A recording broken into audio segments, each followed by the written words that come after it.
Hello, how's everybody doing? I am actually live here with a surprise guest, Alex Mehr. I'm pretty sure you guys have heard of him. You know him. He's Ty Lopez's business partner. He just sold his company, Zoosk, the dating app, for I think it was 255 million. He was over there on Wall Street, rung the bell, and all that stuff. So go check out his personal page. Everything is on there. Everything is good. So I'm actually live here with him now, surprisingly live. Actually.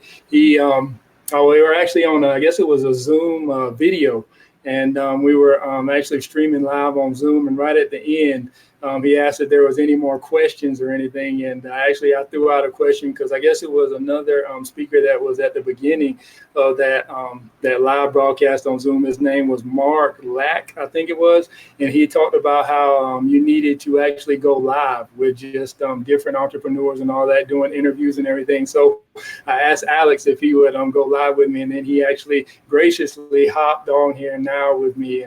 So I just want him to actually, pretty much, I'm pretty sure most of you guys know who he is, but I want him to actually introduce himself. So thank you, Alex, for joining me, and the floor is yours.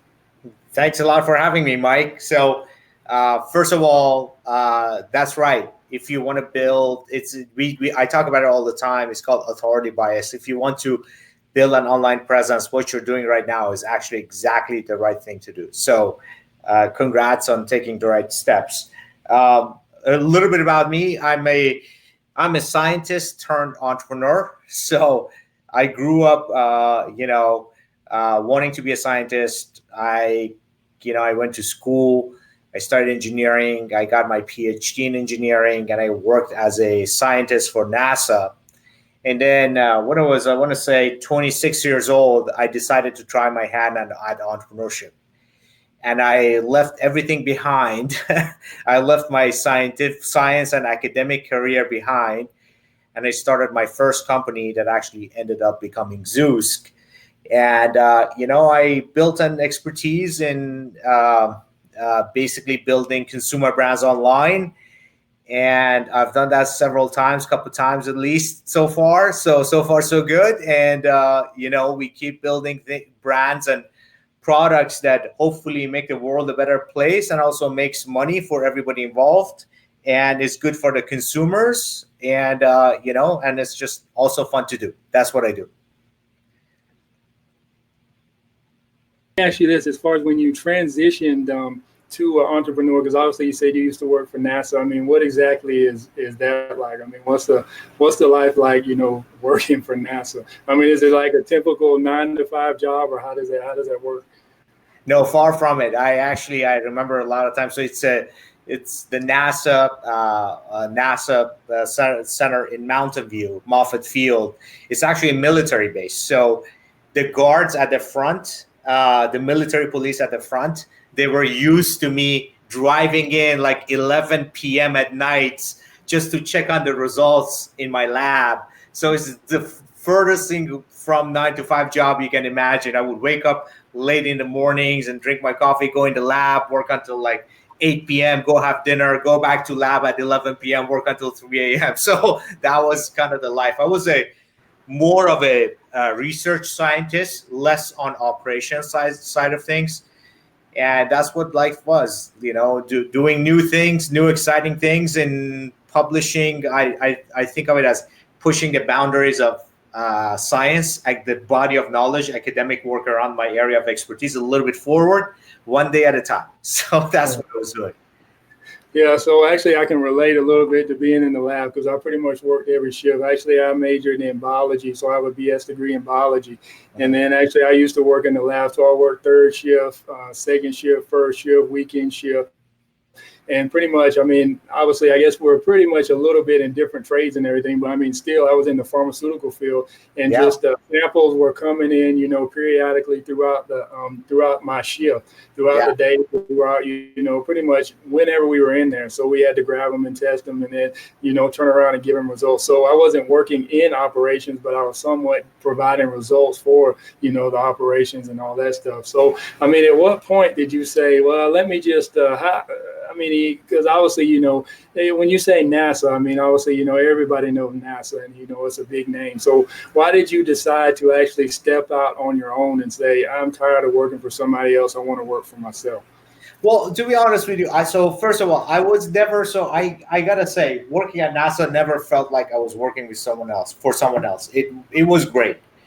And, a lot of times, sometimes I even look back and I feel like, I was really happy working at NASA. It was kind of my childhood dream, and it was a lot of fun. I was doing a lot of exciting things. I worked on many different projects. So it wasn't like despite like not liking my job, that I went and, became an entrepreneur. It's just curiosity on whether or not I could actually succeed as an entrepreneur. I did not have, I mean, most entrepreneurs, they grow up thinking about entrepreneurship, like they are exposed to it, their family or what have you, or they start early age. I didn't. It was all about science for me growing up. So to me, jumping to entrepreneurship was, one, a big jump. Okay. Second, it kind of put my career as a successful researcher and academic somewhat at risk, because I don't know how much you know, but as an academic, if you stop publishing research papers, you become obsolete really quickly, and then the scientific body doesn't recognize you anymore. Does that make sense?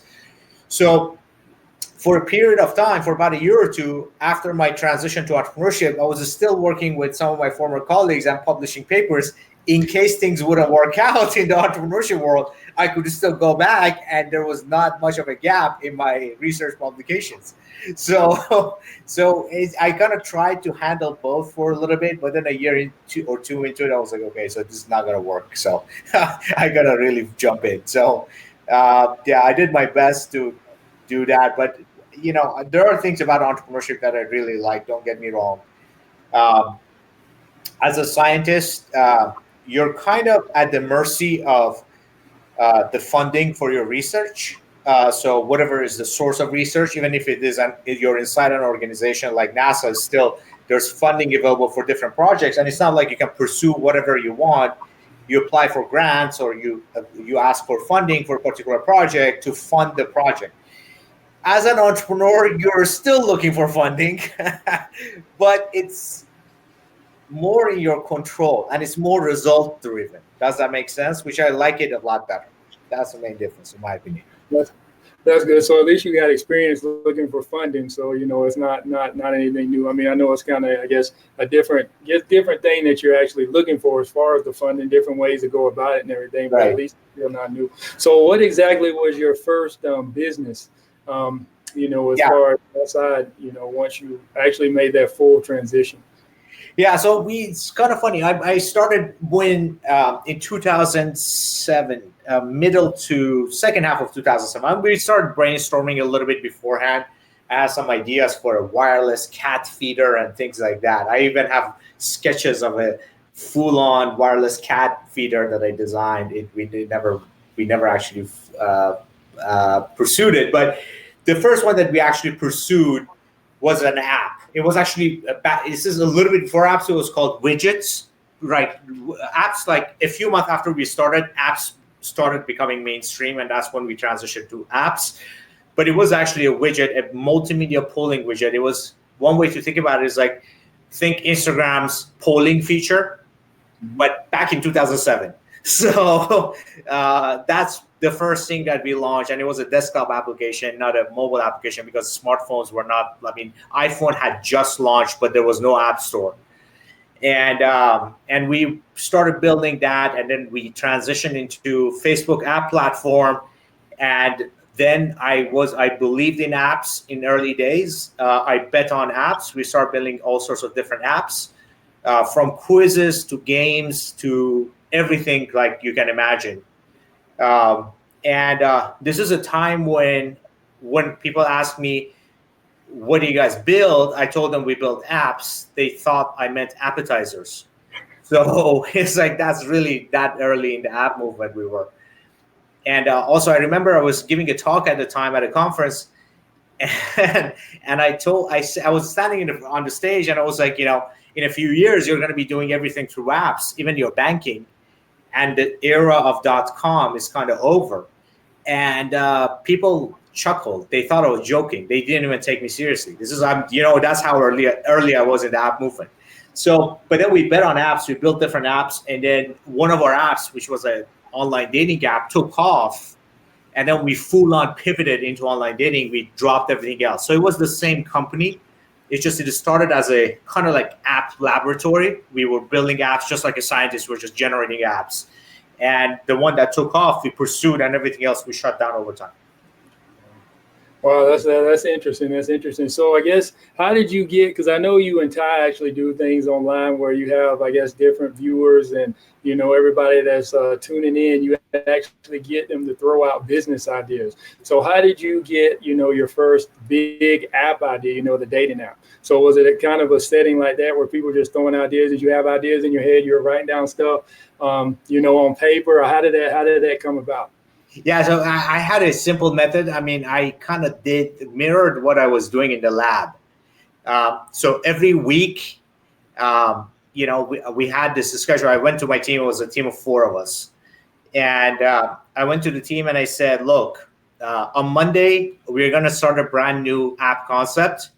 By Friday, we're going to have it completely done. On Saturday, we test it. Saturday night, we launch it. Sunday, we observe it. And then on Monday, we launch another one.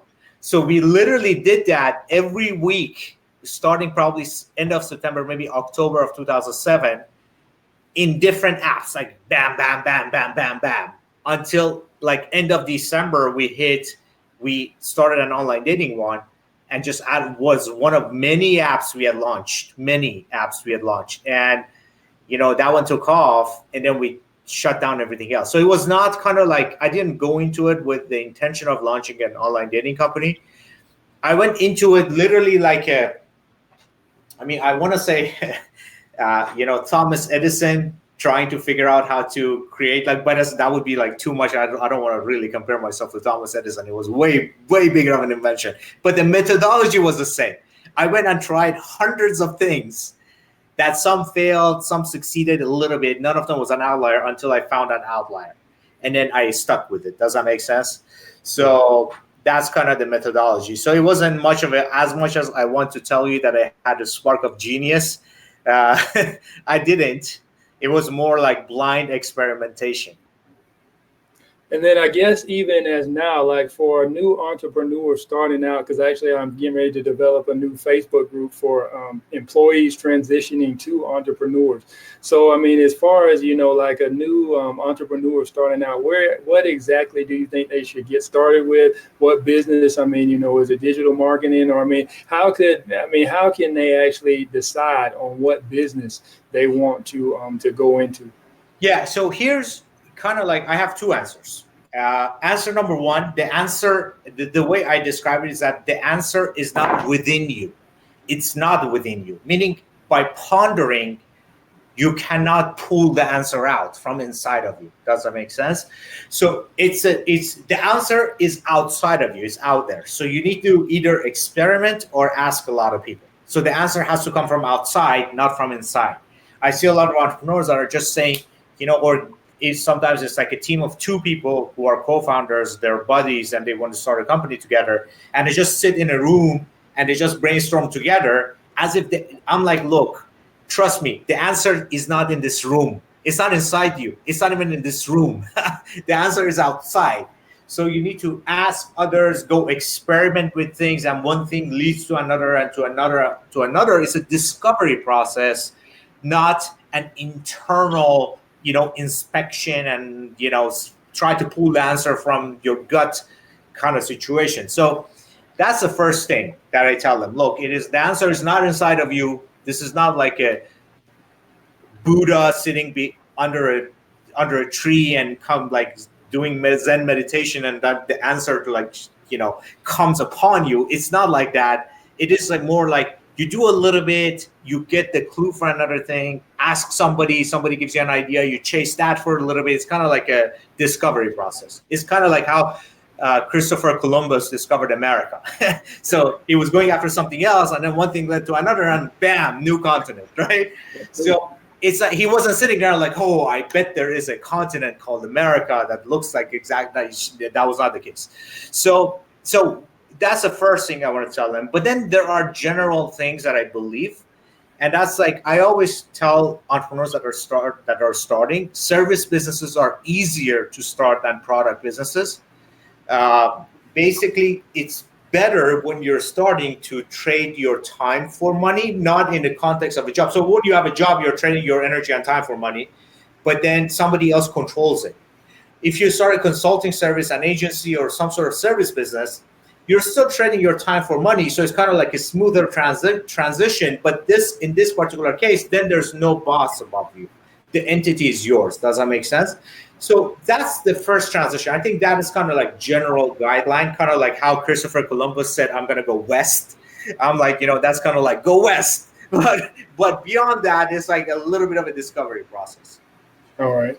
So I guess, a lot of people, because you talked about, not being internally. So, your business idea not being internally. So a lot of people talk about, having a passion, whatever your passion is, and develop a business around your passion. So do you agree with that statement, or is it just the fact of, you look outside external and then you try to find something that you're passionate about external and then you go after that?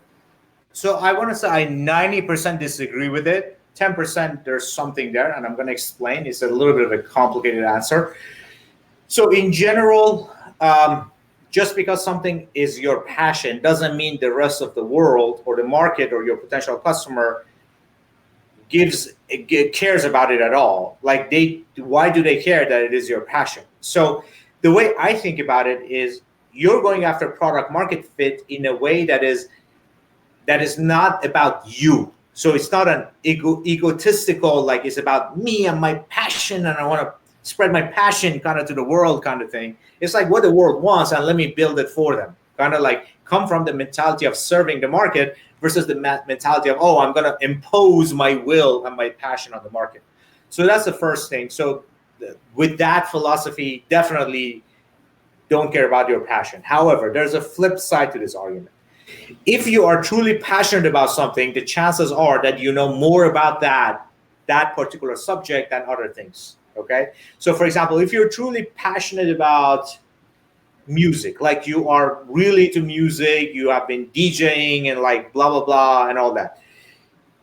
If you start a music related startup, you have a slight advantage because you have explored that world just because it was your hobby a little bit more than other areas. So versus a sports startup, right? So for that reason, respect your passion in the sense that hopefully that passion made you familiar and gave you an edge in a particular area, but don't respect it so much that you kind of like say, okay, this is my passion, therefore my business has to be around this, and therefore the market has to want it, because the market doesn't care. So, and you as a business person will fail. So that's kind of like, that's why it's a two sides. It's important to get both sides right. I'm not saying completely ignore your passion. Just think of your things that you're passionate about as areas where you're more likely to have knowledge about. Therefore, you might have slight edge in those areas. And if it happens to be a good business, great. If not, move on. All right. So let me ask you this question: as far as, do you think that let me see, we got a comment here that says, hey, Mike, what is it? Cristino L. Young. Oh, let me throw it up on here. Let me see. I don't know. It says, hey, Mike, happy to see you. Great with Alex Mehr, Ty Lopez, business partner. Yeah, that's exactly. Hey, Cristiano. Hey, guys. And then who else threw one? Johnny said, good, fellas. Let me ask you this question as far as, I guess, being an employee, do you think that anybody can be an entrepreneur, or do you think that you pretty much have to be born to be an entrepreneur? I don't believe it's like you have to be born as an entrepreneur. But I tell you this, entrepreneurship is not necessarily right for everyone, and I don't say it actually in a condescending way. There's sometimes this notion that entrepreneurship is like this, holy like path in life that just, this is the right way to live your life. And I totally disagree with it. Entrepreneurs, yes, they contribute to the world a lot. They positively, entrepreneurship in general is a positive force for good in the world. Sometimes it goes the other way, but mostly it is positive. So net positive. However, it's not the only way to make the world a better place. Like that ER physician, the nurse, that works at a hospice, all the teacher, elementary school teachers, they all have great jobs and they're all making the world a better place. So it's not the only way. It's not somehow better than other ways of living your life. I'm not very religious or dogmatic about entrepreneurship. Entrepreneurship is just one career path, if you will, like many other possible life choices. It's a good one. It is rewarding, but it also can be really daunting. In fact, I tell you, a lot of people, especially people that are high anxiety, they shouldn't be entrepreneurs. It takes a massive toll on your life. And frankly, there are a lot of careers that are more rewarding than entrepreneurship in many different ways. I mean, I told you about my career as a scientist at NASA. Sometimes I look back, yes, I was not making a lot of money, but I was super happy. And I was in, my early to mid 20s, and it was a great life. So, and I was pursuing what I was passionate about. And if you actually tell me go back to those days and just you have to stay there, I would be and never become an entrepreneur. I would be sad a little bit, but it's fine. I would do just fine as a career academic or scientist. I would have done just fine, and I would have been a happy person. So it's not like entrepreneurship to me. It's not like a religious dogmatic thing that you have to become entrepreneur. No, I'm not like that at all. So does that make sense? Yeah, that makes sense. That makes perfect sense. So I guess in your process of, starting, actually even when you were younger, what exactly was, I guess, your crucial process growing up, where something just, automatically clicked? Because obviously you have a lot of work ethic. I mean, I don't know if you were born with work ethic, ethnic, or you just pretty much developed it over time. But I mean, at what point in your life did things just pretty much just click and you say, well, I'm going no matter what I do, whether it's I'm an employee, whether I'm an entrepreneur, at what point, in your life did something just click and you said, was it a book you read, a video you watched, or what? What exactly was it where it's just something just clicked and you said, I'm going for it with all my heart, all my might? Yeah, I tell you this, Mike. I know that a lot of people want to believe in aha moments and sudden points of massive shifts in their life trajectory, which sometimes happens, mostly with traumatic events, but sometimes it happens. But most of the time, shifts come gradual. So it's not like you wake up one day and you decide to change something in yourself and all of a sudden you're a different person. You need to work at it, day in, day out until you become that person, right? So from just the pure perspective, like from the pure like energy level or hardworking and all that, I've always been a hardworking person. So it was never like, since I was a kid, I always studied hard, worked hard. Like that's all I know. Okay, so that part never changed in my life, but transitions happen, like going from someone in academics, somebody who was basically, I was on a salary when I worked at NASA, shifting from knowing that I have a paycheck every 2 weeks to knowing that I will definitely not have a paycheck next week. That is not like a mental switch that went in my brain. I'm like, now I'm an entrepreneur and I kill what I eat. It's a little bit of every day you kind of come to terms with it, and you push yourself to that new unknown territory a little bit more. And that's kind of like my method to everything that I do. I don't know, you probably have met me. I started working out, lifting weights seriously about like a year and a half ago. And it wasn't like I was like, one day I woke up and I'm like, okay, I'm going to lift weight now 4 times, 5 times a week. It was like a gradual, it was very painful, but every day you push yourself and you push yourself. And after a while, that thing becomes part of you. I'm a big believer in that gradual change versus, I had this aha moment and I became a different person. It barely ever, almost never happens. Yeah, that's interesting because I heard a lot of other people talk about like if you're trying to, there's a lot of people that don't like reading books or they don't like working out, don't like exercising, and then they try to implement all these things at one time. Exactly. And then People, bam. Yeah. yeah. So obviously they'll end up not doing any of them because they'll just pretty much collapse. So that's interesting that you said it's just like a gradual process. So I guess yeah, I did see you. I guess when I first met you, you were kind of smaller, but then over the few years, it's like you started getting bigger and bigger, started swelling up. So yeah. So I guess that I don't know. Do you take protein supplements? I mean, what is your workout routine? It's weightlifting, basically 4 to 5 times a week, and a ton of protein and supplements. I mean, I'm experimenting with a lot of different things to see what works and what doesn't. But the key here is, again, the same thing. I did not change overnight. I did not say, here's a heavy workout schedule. And me as a person who never consistently worked out, to like all of a sudden I'm going to implement Arnold's workout regimen and be like, it just doesn't happen. I can't do that. So I'm like, okay, so let me lift some weight, see how it feels. All right, not bad. It's like painful, but let me do it one more time. And then after like a month or 2 or 3, it becomes part of who you are. And then you can't remember how you were before that, right? So it's kind of like that. And I think in everything, like you mentioned, people who don't read, I'm like, okay, so I'm not saying read the whole book. Like, try to read 1 page before you go to sleep. Then try to read. Then after a while, you build the habit, and then all of a sudden, it becomes part of who you are, and it kind of like you get sucked in eventually. But initially, if you go which is why I'm also against New Year resolutions. People are like eating like crap.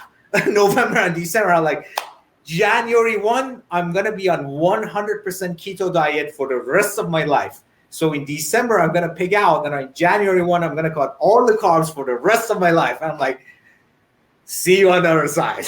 It never happens. So yeah, Gary Vee talks a little bit about that. It's like, why are you going to wait till, 1 day out of the year, 1 day beginning of the year, 1 day into the year? It's like, just start today. Yeah. Don't even wait till tomorrow. Just go ahead and start today. So that's an interesting fact. So I guess a lot of people, I don't know if a lot of people know or not, how did you meet Ty Lopez? How do you just, come about and say, let me be Ty Lopez's business partner? Did he approach you, or did you approach him? Or actually, that's a good question too. You can answer that, then answer this question. I know I'm giving you 2 questions at once, but what is a good, philosophy or idea in picking a business partner? Yeah. So Ty is me. The story of me meeting Ty is very interesting. I mean, I've been a book nerd all my life. I've been reading books since I was a kid. I grew up in a small town north of Iran, had little access, basically no access to international TV other than local TV channel, no internet. This is pre-internet. So my window to the world was through books. So I've been a book reader since I was a kid. And because of that, I kept that habit. So I read a lot. I've read a lot of books. And I remember it was 11 years ago or so, or 10 years ago. I had just started Zoosk, and I went to an online industry conference. It's basically a conference where online dating business owners go and they talk, and there are panels and all that. So I was sitting on a panel, and it was like 5 or 6 of us and a moderator, and I was sitting on all the way to the corner. My company was like the only online dating app at the time. It was kind of the hot thing, and it was growing and all that. So, and then I was looking to my left, and people were answering questions. They were all boring people, except for this guy wearing glasses, and he was quoting books, and he was saying all sorts of interesting stuff. And this is before Ty was on social media at all. This is like, 10 years ago. He was not on social media. He had a small online dating business at the time. And I was like, who is this guy? He's quoting books that I'd read, and I'd never met another person who had read those books. So afterwards, we met up in the reception of the conference. It was me, Ty, and his cousin Maya.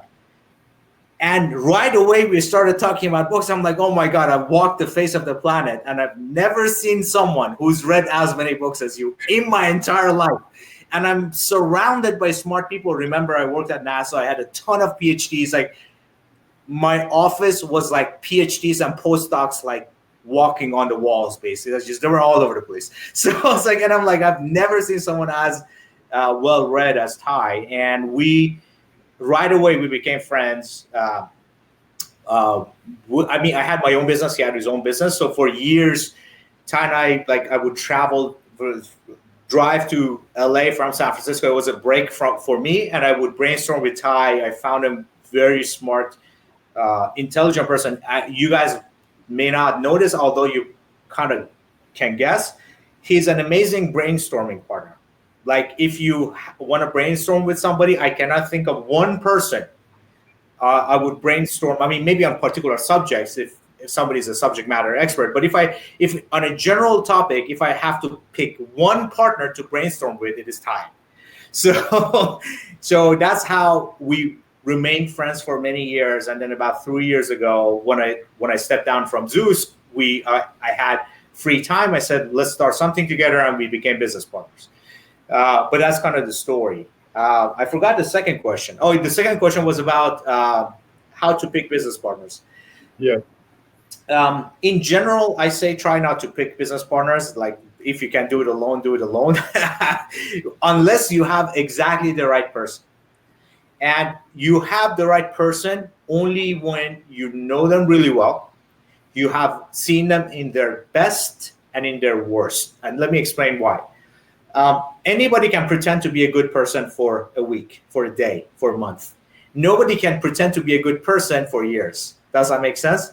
So all the shit that is inside people and they're hiding from you comes out if you hang out with them long enough, and especially under stressful circumstances. So, like, really try not to be business partners with people you have not known for a long time. And also always ask yourself this question: what does this person specifically add to this partnership? And what do I bring to the partnership? So it's like reciprocal. And, and if it makes sense, then okay, then go for it. But other than that, try to avoid, because it's more than, a lot of businesses fall apart because I see companies that fall apart because co-founders kind of like don't agree, and then some of them leave, and then the cap table is kind of upside down because a lot of partners are not active on the business, and the business literally files for bankruptcy. So it happens all the time. Be very mindful of that. Yeah, that's a good point, because I've pretty much seen the same thing as well, as far as people, coming together, getting ties, and they really don't know each other, too much. So then, all of a sudden the business just kind of, falls apart, deteriorates. And let me ask you this question here. It says, actually, what is why do you think a lot of people fail at businesses? A lot of people get into entrepreneurship. Obviously, you and Ty are very successful. But you pretty much just mentioned at the beginning of the interview how you started, doing all these apps. Then you found one, the dating app, which actually was, obviously was pretty successful because you just sold it for $255 million. But that's net of cash. That is net of cash. We got another $40 million off of balance sheet, so it's $300 million. All right, it doesn't matter. Okay. Yeah, I looked it up, I guess, before I hopped on the interview, and then on Google it actually said 255. Yeah, that's net of cash. That's what they pay. So when you sell a business, if it has a big cash reserve, so you sell the business, but don't sell the cash. So you distribute the cash to shareholders and then sell the business. Does that make sense? Is that a good entrepreneurship tip? I've actually saw this situation where the company had $7 million cash, and it had a business, and they sold the company for $7 million. They not knowing that they had to separate the cash and sell the business. So the guy who bought it, they got all the money back. Right? I kid you not. This actually happened in real life. They got all the money back right away at a free company. So yeah, I guess they really didn't have good lawyers, or somebody really didn't know what. It was an interesting story. Yeah, but so why do you think a lot of people fail at businesses? I think part of it is kind of natural in business. Like, failure is kind of it happens. It just, to me, it's not a real failure unless the magnitude of the damage is high. Meaning, if you raise a lot of money or invest a lot of your own personal money or spend years in it and it literally goes nowhere, then yes, you have failed. But if you try something really quickly and cheaply and it doesn't work out, it's part of the testing process. It's like you're in a lab and you try something and it doesn't work, it's kind of expected. So to me, it is kind of a natural part of business to fail small. So fail small is fine. Do it as frequently as you can, but then try not to fail big, basically. Big failures is what ultimately cripples you. Well, I mean, how do you compare, small failures and big failures? I mean, what is a big failure? What is a, small failure? So, I mean, that's obviously like something that is different from person to person. What you and I define as small is different than what Warren Buffett defines as small, right? So he can lose $10 million and not even notice. It's like so small, but the way I think about it is like basically something that you lose sleep over. So if it is an amount that is both time and an amount, time maybe like 2 months on a project and not working on it. Ty and I are working on a project trying to buy a company right now, and it's taken about a month, maybe 6 weeks of my time, and we will know by next week if we will be able to lock it in or not. But if you're not, that's fine. It's just, yeah, it was a month of my time, but I also did other stuff during that time. And also I learned a lot of new things. It was a brand new thing. So I don't consider that a failure at all. And maybe $30,000-$40,000 of legal fee to structure it and like put the bid together. I don't consider that as a failure. That is an experiment that didn't particularly work out. Does that make sense? A failure would be if I spend $2 million on something and 6 months of my life and nothing comes out. Then I'll be like, what the fuck? Why didn't I? Then I would be mad at myself. So that's kind of how I think about it. All right. Yeah. If you guys have any questions for Alex, go ahead and throw them on the screen. Here's one that says, "Hey, Alex, I have a website from Squarespace. It's been a year already, and I haven't made a dime from it. Do you have any advice on how I can monetize it or make money from it?" So, Cristiano, here's a problem. I don't know much about your website, but at a very high level, the questions I would ask myself is that just because I have a website doesn't mean it will make money. It has to have traffic, meaning people have to go to it. Do you have visitors? If not, how can you get visitors? If you do, why aren't they buying? So that's like the kind of like the high level process. Like, are people going to your website? How do you expect them to find out about your website? I mean, just because you have a website out there there are like billions of websites. How would people even know you exist? So first solve that problem. If that problem is solved, people are going to your website and then they're not purchasing or you're not monetizing in however way you're planning to monetize, then you have to ask yourself the question of, okay, so why is it not working? So the first one, think about it this way. Every business has 3 steps. Step 1, lead generation. Step 2, lead capture. Step 3, lifetime value optimization. You need to have all 3. Step 1 is to getting people's eyes and minds on your product or brand, okay? So without me and Mike hearing about your business, there's no way you make any money. So we need to know about your business first before we can actually spend anything on you. So that's lead capture, lead generation. Lead capture is that now that we know about your business, we have gone to your website, we have checked out your product and service, do we buy or we don't? That's a conversion problem. Do you convert or not once you have a lead, okay? Step 3, I buy something from you. Are you able to continuously keep me as a customer and have me purchase new products over and over again, like Amazon does or Apple does? So you have to have all 3 in place. If you want to have any chance of building a big business, all 3 of them have to be in place. So that's high level. So since he went off on this tangent on this discussion, so exactly, a lot of people are talking about funnels now, which obviously I've been, spent some time with you and Ty. So you guys talk extensively on websites and funnels. So if I was a new person coming in or a new business owner that actually wanted to put my business online, and somebody told me, well, you need to run a funnel, and then somebody else told me to run a website.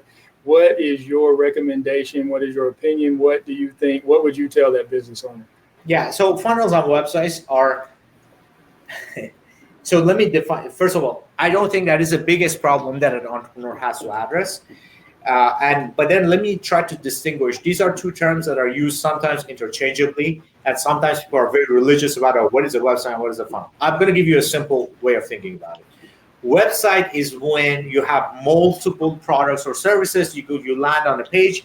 You can go in different dimensions and buy different things. Like if you type in Amazon.com, you are presented with a multitude of options. You can pick anything, go into different categories, pick different things. That's a website. Okay. A funnel is basically a linear selling experience, meaning you are sold exactly on one thing. Now, you might be sold something else after you're sold the first one, but the whole purpose of a funnel is to put you in a funnel. So you're going straight. You're not being given options and like categories and all that. You're just being sold one thing, and it's just a serial buying experience, right? Does that make sense? So that's how I define it. Now, which one is needed for business depends on what business it is. So if you have a specific product and you're running advertisement to that specific product to sell that product, then you need a funnel. If you're Amazon.com, all right, or Apple, and you get a ton of people coming to your brand, and then depending on their needs, you need to sell them different products depending on their different needs, then you need a website. And most of the time you need both. Not all the time, most of the time you need both. One of them is specific, laser focused selling experience around a particular product or service. And the second one is a general pick your own product or service that fits your need kind of experience. So most of the time you need both. One of them is better for cold traffic, for advertisement, basically. The other one is better when the brand has gravitational pull and customers are coming to it.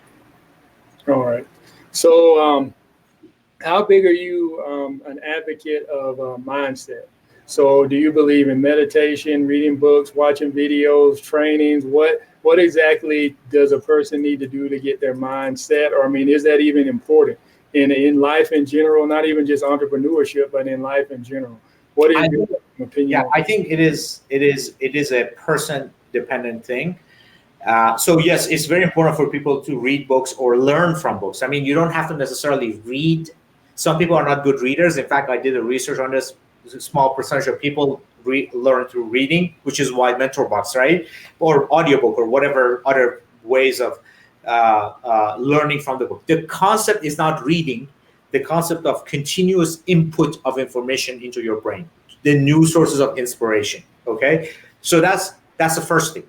Now, you ask about meditation. I don't meditate. I tried meditation one time. I kind of get the idea.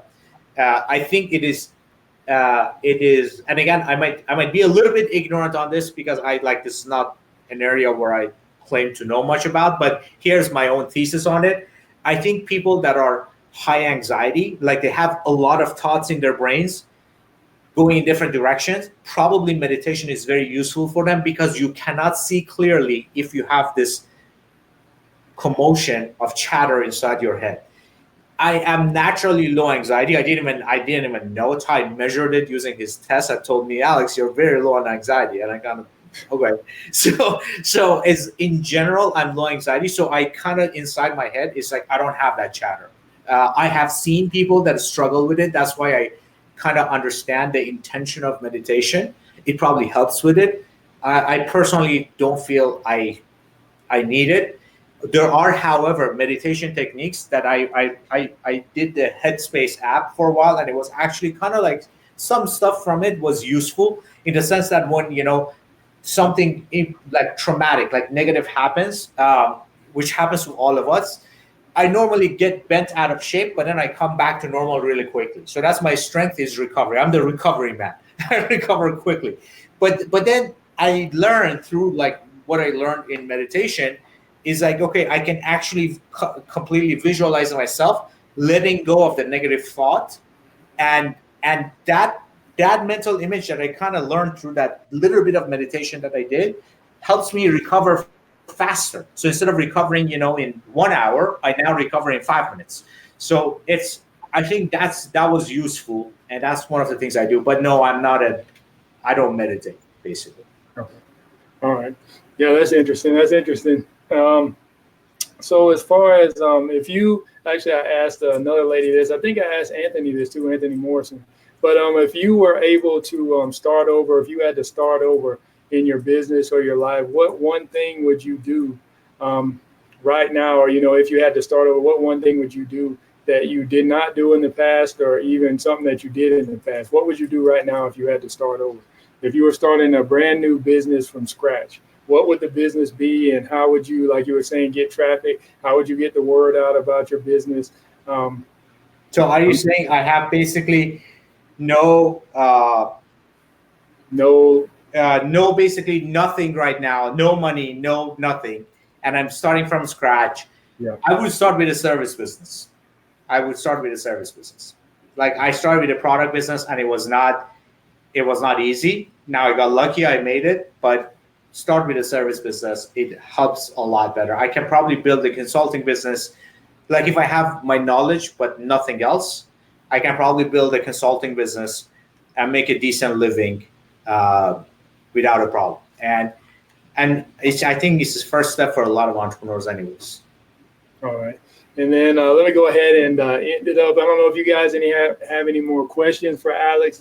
Go ahead and put them in the chat box. Either we'll answer them now or come back later and answer them. But if you were to have one superpower, what would it be and why? That's a great question. See the future. See the future. Why? What would you do? You can live a mistake-free life. Oh, that's good. Yeah, it's like imagine like if you could, all the decisions that we make every day that end up being bad decisions. If you could see the future, you would be 100% the right decision maker. Oh, just imagine. Like I would see the future. That's good. That's a good one. But yeah, you guys, actually, you can check Alex out on his fan page, or either, obviously, they have a ton of products. I mean, him and Ty, they're always doing products, always making stuff. So you guys, you launched the beef jerky brand? Have you launched? Yeah. And then obviously they got MentorBox, him and Ty together. And he just sold his other company, Zoosk. But obviously, they got a ton of courses. So if you need to go anywhere, as far as doing anything online or even just books in general, MentorBox, I mean, like he was saying, some people you may not like to read. MentorBox is perfect for people who don't like to read because they actually they have the authors right there who tell you about the book. So you don't even have to read the book. Just give you a summary and a synopsis. And that's the best way you can hear it, from the author themselves. And he has a ton of other products. Just go to tylopez.com and you'll see him and Alex on there, or even Alex's website. I don't know if you want to put your website in here, or you can send Instagram at Dr. Alex, spelled doctor, spelled out. All right. Thanks so much, Alex, for joining me. And like I said, if you guys have any questions, check him out on any one of those various sources, or come back here, put a comment in. I'll try to get to him, get it to a team or anything like that. So thanks, Alex, for hopping on. I know you got a busy schedule. Thanks for taking time out. And thanks for having me, Mike, and I'll see you in our future events. All right. Thank you. Have a good one. All right. Bye.